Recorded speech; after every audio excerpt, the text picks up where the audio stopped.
What up, Hyper Change? Welcome to another episode. Today we've got an epic collab. We're running it back with Gerber and Mark Frohnmayer. What up? Welcome to the show, both of y'all. Thank you. Yeah, so last time we talked, Ross, you were just getting to know the company. We saw an awesome conversation between you and Mark. Now you actually got to test drive the vehicle, hang out with the FUV for the day. So what's up with that? How'd that go? Well, you're a board member, so this discussion is I'm an investor, so I have to disclose that I'm an investor, so I'm also biased. But one of the things about investing is really knowing the product. So I really appreciate. I think it was Mark's actual vehicle they let me drive, and to get to know the vehicle is to really understand the company, because it's such a unique vehicle. You can't understand its use potential without actually trying it. And so there's a lot of great things. So I have all these positives that I want to talk about. And of course I have some negatives I want to talk about, or things that I think can be improved. But I think from a use standpoint and a fun standpoint, it was really fun. It's much faster than I thought. So tell it. Go ahead, Mark. No, just it's got good pickup, gets you moving when you need to. So you limit it from 0 to 20? We're still working on some tuning on that, basically like the throttle response curve. But because I think it could go faster. I think you're throttling it down because it's pretty fast. I was like, oh, am I going to go 60 in this thing? And it was just like, boom. And I was like, wow, this thing is for real. It doesn't sell me if it can't really work as a vehicle, but it totally can. So, if it's just for fun and it's like a ATV kind of thing, it doesn't work. But as a vehicle, it works. I was cruising 60 confidently. That thing is fast. It's one of the things we sort of figured out pretty early on, is that in order to be a real solution for the wide market, it's got to be able to participate on all the roads. And that's but feel confident participating. Ross, can you tell us a little bit about what did you experience? What did you do with the FUV? Where'd you pick it up? Where'd you take it? What was your adventure looking like? Well, I'm fortunate enough to live near the beach. So actually live and work by the beach. So it was dropped off at work, and so obviously I have to work, so I only had so much time. But I went straight down to Santa Monica, and then I went back to Venice where I live, because you can go to where the boats are, and then I came down the alley on the beach, and that's what I was seeing. If I lived in the Marina del Rey, would I buy this thing? And totally, it's perfect for beach communities, really, because it's EV and you can plug it in anywhere. But it's a vehicle, but I don't want a whole vehicle, it's like a whole thing having a big vehicle there. So for parking, for other things, it's real efficient.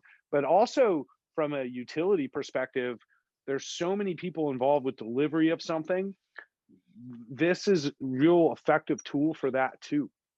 So how you customize these things really I could come up with 100 opportunities that you could look at, just because there's so many use cases that the vehicle can be configured for, but for fun, it's great. Beach community, Key West, Miami, LA, San Diego, Hawaii, the entire island of Hawaii should just buy these things. The state of Hawaii should just be like, no more gas cars, EV only, Teslas and FUVs, and these FUVs would just be cruising around. There's so much pollution in the rental car business in Hawaii that it makes me want to cry every day that I'm in Hawaii, because everybody has to rent a gas guzzler and drive through the most beautiful, pristine place ever. And then it gets pummeled by climate change every year.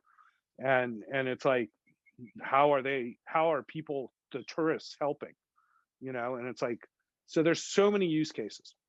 One of the things I was asked today, and I mentioned it when we popped on, is what do you what's the thing that people kind of misunderstand the most about Arcimoto? And I think, to me, it's that notion that it's a really, ultimately, that it's a super niche opportunity. That's what I think is a fundamental misunderstanding.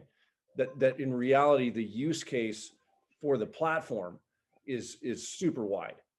So let's ignore those discussions, because what I now believe, demand won't be an issue.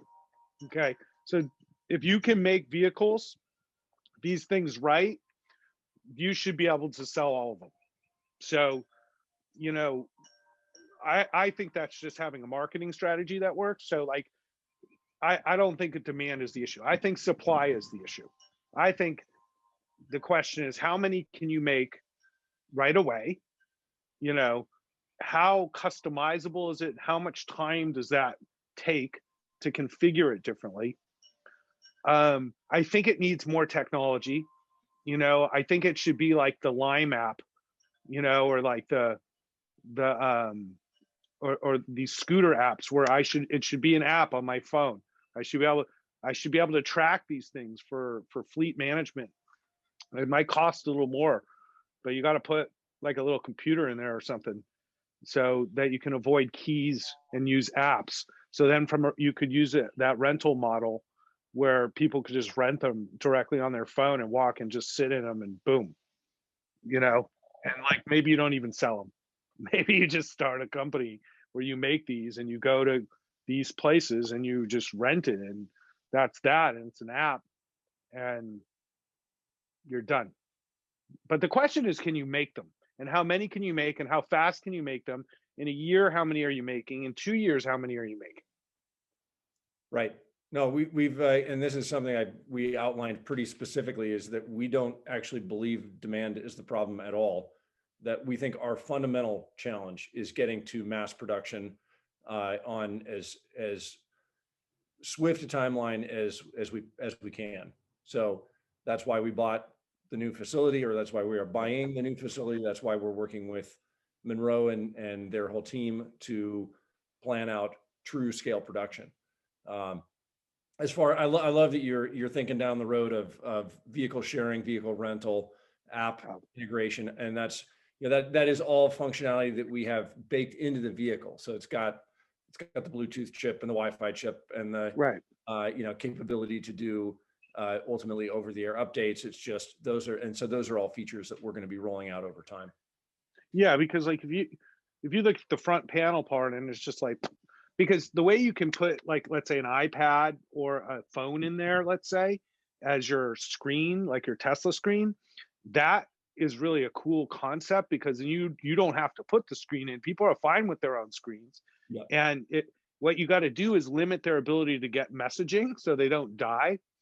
That was the first thing I was like, dude, a millennial's gonna die with this thing. It'll be like, oh, boom, boom, I got a date on Bumble, boom, boom, you know. But from a user perspective, if it's like mapping, music, whatever, so you got your screen and then you have your electronics in there, and then people just use their phones, and it's such a huge winner.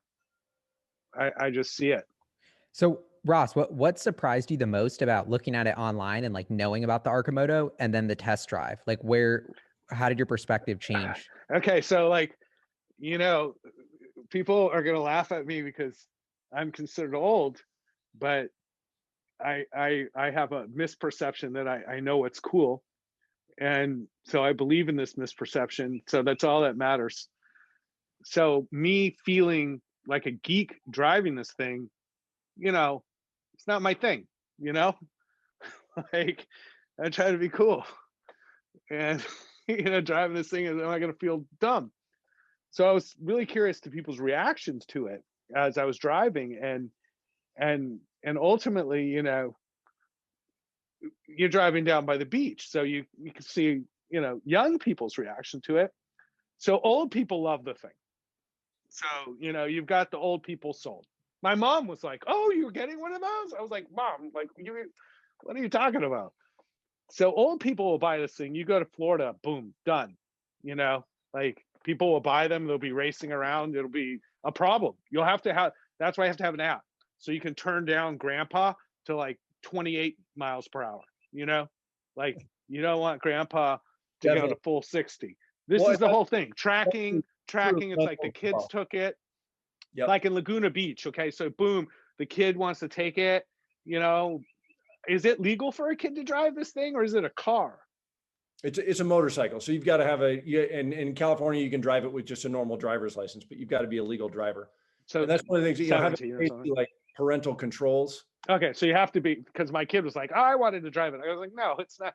So that's the second thing I remember. So you need a kid solution. So how do you get a kid seat in the back there? You gotta, I mean, what do you do with a kid? There are certainly anchorages that can be added for like a child seat, but there are also regulatory considerations there because it's a motorcycle class vehicle. So, and yeah, I guess you can't take a 4-year-old on a motorcycle legally, right? we definitely recommend that you've got to at least be able to reach the floor with your feet in order to ride it. So I think you go to Marriott or you go to like Ritz-Carlton and you put like 10 of these in every hotel in your luxury destinations, and then the people just rent them for the day while they're there, and they're just plugged in, and at night, and then the next day people are just like, boom, I want to go to see the volcano, and they just rent it. You know, you can get $50 a day, you know, forever, maybe 100. Yeah, when you look at comps in market, I mean the rentals of things like golf carts and other fun vehicles, you'd be amazed at what they It has no depreciation. It has no depreciation. You buy this thing, it'll probably last 10 years, you know. It's like there's only so many parts, you know. So you told me there was a manufacturing capability you had today. Like, how quickly does this ramp? Like, what are the numbers? Yeah, our big push is to get to scale production to kick off that new facility assembly line before the end of next year. And so this year you're stuck in your current facility making what you can make, and they're basically marketing vehicles. Yeah, I really look at 2021 this year as building the foundation for this next. I mean, ultimately building the foundation for the next decade of fleshing out the product family. Getting all of the various business models that make sense in play. So that would be things like, we have one destination rental outlet open now in Key West. That's definitely a piece of the rental business model. But like you were saying, in certain areas, ride sharing is going to be a much more vehicle sharing type as a service is going to be a much better model, certainly for urban areas. So that's going to be a different piece of the puzzle. Ultimately, we see a near-term opportunity with autonomy, and that's something else that so 2021 is a year where we really, I think, to a broad degree, articulate the big picture of Arcimoto's product family and business strategy, and then 2022 and beyond is just scale. So you move into the factory when? We are slated to close imminently. It's probably going to be just after the turn of the quarter. Cool. And then the present owner actually is going to be leasing it back from us for several months as they move into their new facility. And then we're going to have quite a lot of work to do to get it upfit for volume production. Yeah, so you've got some time. Okay. So really, from an investor perspective, because we're long-term investors, really what we're looking at is, this is a 5-year investment strategy to get to where in production in 5 years. In the 5-year time frame, we're targeting the hundreds of thousands of units volume. Okay, that's what I thought. So it's like, really, you want to scale to a company that's making, let's say, 250,000 of these in 5 years. Yeah, well, and I mean, the mission of the company is to catalyze sustainable transportation. You don't do that unless you build a lot of them. Right. So really, this first facility is sort of like a bigger model of what you have now, and then you're going to like do it again. Yeah, no, this one is really what we're doing essentially now is prototyping mass production. Right. So Right. figuring out how to really build these at high volume. And then with that pattern developed, copy, paste, paste, paste, paste, paste in all of the markets where we think it Yeah. makes sense for Arcimoto Yeah. product. It's like, yeah, good, good. It's really exciting. It's like, it's so cool to see this. This is my favorite thing about investing. It's like you invest in companies and you put a vision in place, and I see the vision, and I think it can be successful, and so it's exciting to watch. Um, so yeah, it's I think it's a great vehicle. It's kind of like sad giving it up. And after I gave it up, I was like, should call the guy back. you know, this summer I want one for sure. You know, so yeah, I think you have to deal with safety as far as like, I think the vehicle is safe, but you have to like, from a marketing perspective, make people understand that it's safe, and it's a substantial vehicle. And I think um from a coolness perspective, I think it works. You know, the way you paint it and the way it's designed, matters a lot, and the way it's perceived. But I think if you market it correctly, I think you have no problem. And the Awesome. same. Yeah, Ross, awesome to have you on board, by the way. Really, I'm glad that your test of the vehicle lived up to I'm glad to stock with it. and I mean, the point about safety, I think, is certainly well taken, and it's really important to remember that one, the Arcimoto is a motorcycle class vehicle. You are much lighter weight on the road than the vehicles that are around you, but it does, it provides 2 seat belts for each passenger. It's got a roof that passes the roof crush test, and you're a lot more visible on the road to other road users than you would be on a typical small form vehicle. But you definitely are aware of the size disparity, and I typically find that our Arcimoto drivers adjust accordingly. So I had this fantasy the other night because I haven't really traveled anywhere in a long time. And there's this movie, Rum Diaries, and it's a great book, but it's a good movie too.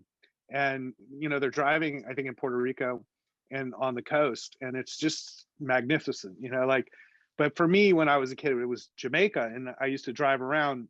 One time on this moped, and so I'm driving the Arcimoto, and I was like, dude, if I had this thing in Jamaica for the day, and my family wasn't with me, and it was just me and this Arcimoto, this should be the commercial.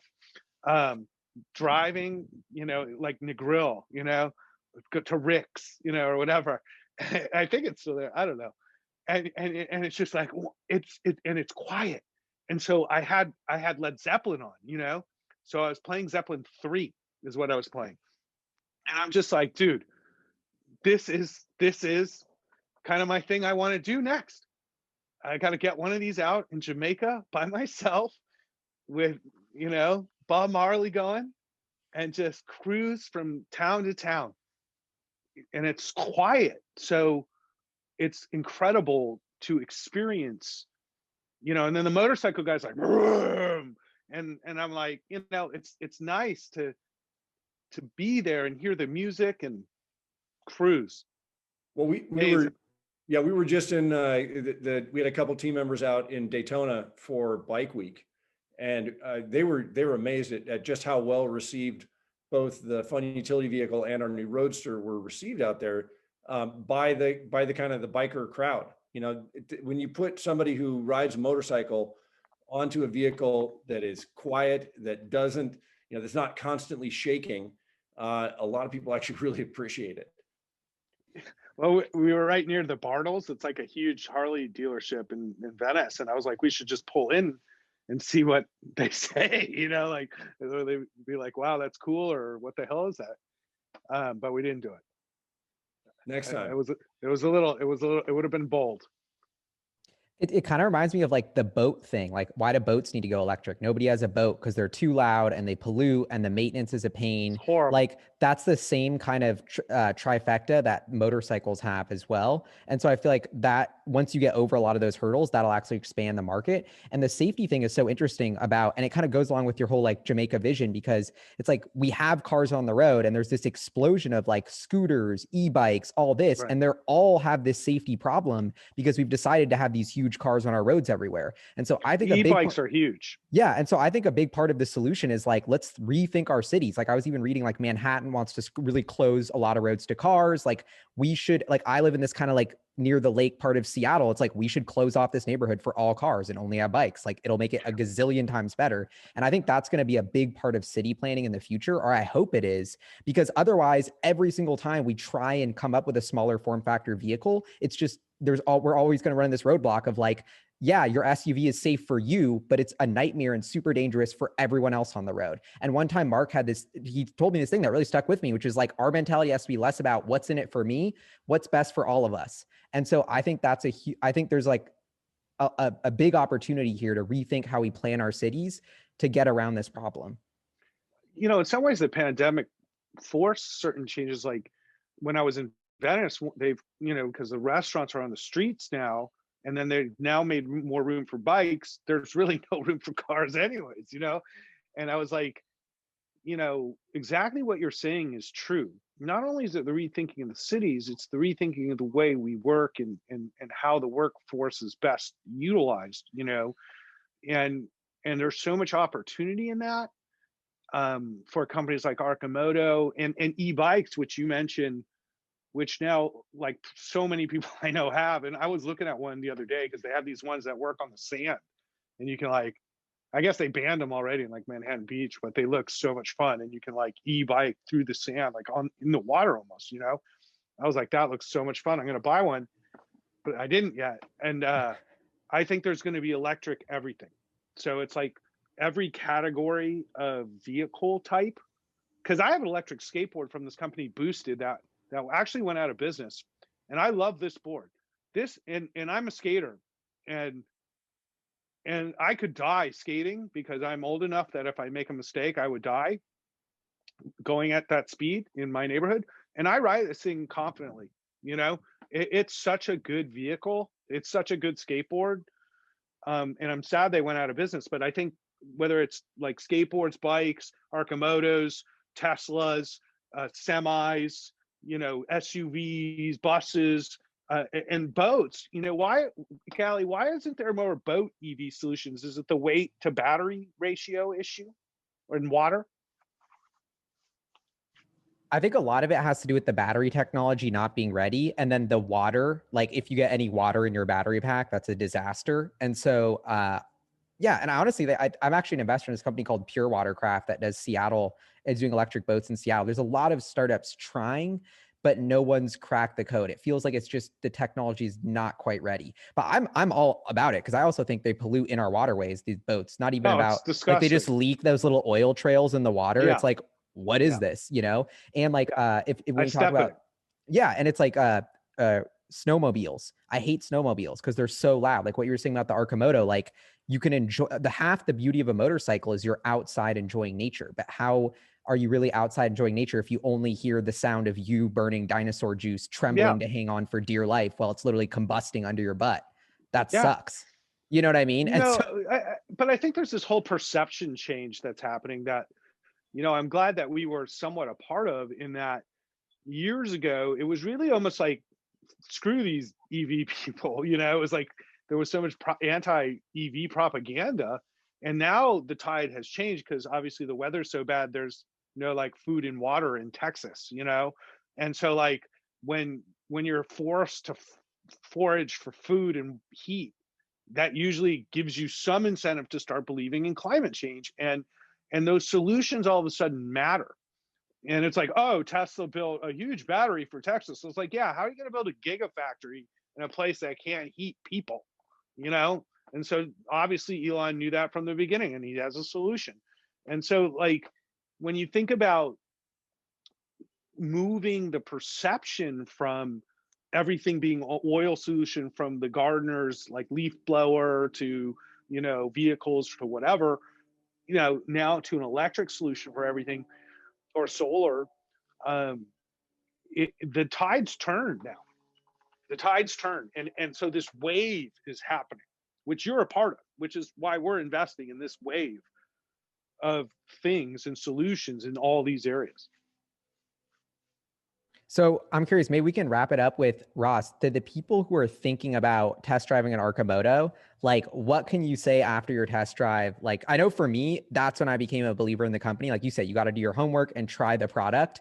And that's when I realized I wanted one, is after I drove it. And I don't know if you finished your thought about like the wow factor, but the biggest surprise for me was how many people of all different walks of life stopped. And like what you're saying, electric used to be weird. Now they're like, oh, this is sick. What is that? Like, what are those? Yeah. And now they're like, oh, it's electric too. And you tell them, it's like, then they're like, oh, can it go on the highway? You're like, it goes 75, how much range do I have? 100 miles. We're like, what, like each kind of thing. And then they're like, whoa, like I got to check that out. Like it was pretty wild when I had that happen in New York.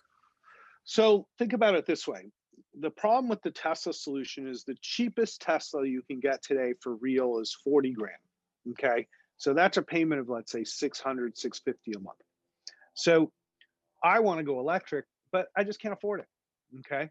So I want to buy a vehicle though. But the way young people think today is they're very cost conscious. They're very smart about how they spend their money. So they're going to look, and then they say, well, how much is this and how much is that? And they check on the apps. And so it's like, you have a solution that's cheaper than a car. Okay. And it's better in a lot of ways than a car.